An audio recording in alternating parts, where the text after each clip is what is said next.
this tribute on behalf of Mama Esther and Baba Esther. My name is Jane Kesho, as you have heard. Having a child, particularly the first one, changes your whole perspective about life. Suddenly, you have someone you care about more than anything. We were overjoyed when our angel Koi was sent to us. She gave us the title, the Mom and Dad. Our angel Koi, our precious jewel, perfect gift sent from heaven, and now she has been taken back to heaven. Losing you has been the hardest thing we have ever had to deal with. It has broken us into a million pieces.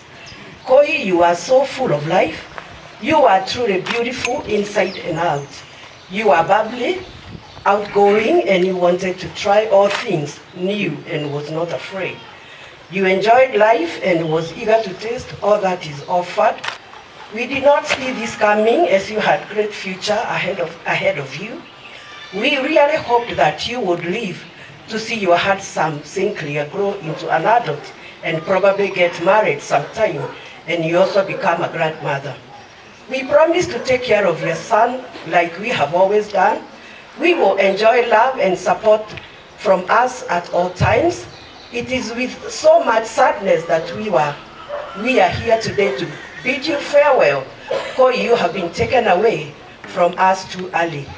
You have left a huge emptiness in our hearts, but your memory will live on in us forever. God gave Koi to us, and to you she returns. May the name of our Almighty God be glorified. Rest well, our daughter. We will dearly miss you. Amen. Thank you. The other person who is leading for siblings.